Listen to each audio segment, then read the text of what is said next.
আসসালামু আলাইকুম। একটু ভিন্নভাবে হাতে বানানো শুটকি দিয়ে আজকে একটা তরকারি রান্না করে দেখাবো আপনাদের। প্রথমেই আমি এখানে শুটকিটাকে সুন্দর করে টেলে নিলাম। তো টেলে নিলে শুটকিটা কিন্তু একটা ভালো একটা ঘ্রাণ আসবে, একটু ফ্লেভারটা ভালো হবে। তো এখানে টেলে নিয়ে মানে অল্প আছে ধীরে ধীরে টালতে হবে, তা না হলে কিন্তু আবার পুড়ে যাওয়ার সম্ভাবনা থাকে।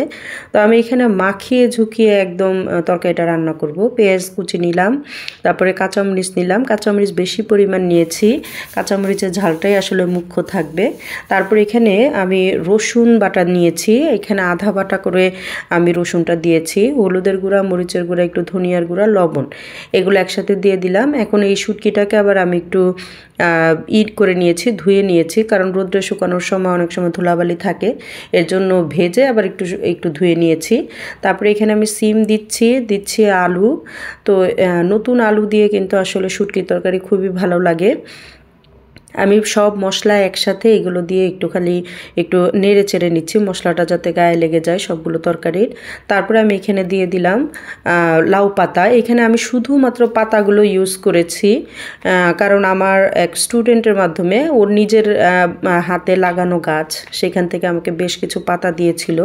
তো মনে মনে ভাবলাম যে এত টাটকা জিনিস আবার হাতেও শুটকি বানানো আছে, তো সেই কথা মাথায় রেখে আমি আসলে এই তরকারিটা রান্না করেছি। তো সামান্য একটু পানি দিয়ে আমি একটু ঢেকে দিয়েছি। আপনারা খেয়াল করেছেন কিনা জানি না, আমি কিন্তু প্রথমে কোনো তেল দিয়েছিলাম না। আসলে এটা আমার মনের ভুলে হয়েছিল যে তেলটা দেই নাই। এত তাড়াহুড়োর ভিতরে মাঝে মাঝে কাজ করা লাগে, কর্মজীবী মানুষের আসলে অনেক দিকে অনেক প্যারা থাকে। একদিকে পিঠা বানাচ্ছিলাম, একদিকে এই তরকারিটা রান্না করছিলাম, যে কারণে তেল দিতেই ভুলে গেছি। পরে মনে হলো যে আসলে তো তেল দেই নেই, ভাগ্য ভালো যে আমার তরকারি কষানো অবস্থাতেই আমার মনে হয়ে গেছে। পরে আমি একটু তেলও দিয়ে দিলাম, দিয়ে পরে একটু নেড়ে চেড়ে নিলাম। প্রথমেই তেলটা দিলে আরেকটু বেশি ভালো হতো। যাই হোক, আমার টেস্টের কোনো তারতম্য হয় নাই, কারণ সব কিছুই টাটকা জিনিস, এর জন্য তরকারিটা খেতে কিন্তু আসলে ভালো হয়েছে। যারা শুটকি পছন্দ করে তারা কিন্তু হাতে বানানো শুটকির আসলে খুব ফ্যান হয়ে থাকে সাধারণত। এটার টেস্টটা আসলে শীতের দিনের জন্য কিন্তু খুবই ভালো লাগে। তো এতগুলো শাক দিয়েছি, শাকগুলো এতটাই টাটকা ছিল যে একদম কমে গেছে। আমি তো প্রথমে মনে করেছি শাকই বুঝি বেশি হবে, তরকারিগুলো একটু কমে যাবে, দেখলাম যে না, তরকারিই দেখা যাচ্ছে, মনে হচ্ছে যে শাক আর দেই নেই। তো সামান্য একটু আবার পানি দিয়ে দিলাম।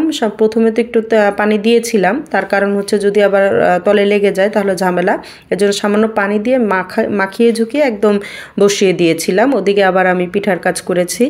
তো এইখানে আমার তরকারিটা প্রায় হয়ে আসছে। তো তরকারিটা একদম ভেজা ভেজা অবস্থায় আমি নামিয়ে ফেলবো, কারণ আলু কিন্তু একটুখানি ঝোল টেনে নেবে। তো সাংঘাতিক মজার এই তরকারিটি আপনারাও ট্রাই করতে পারেন।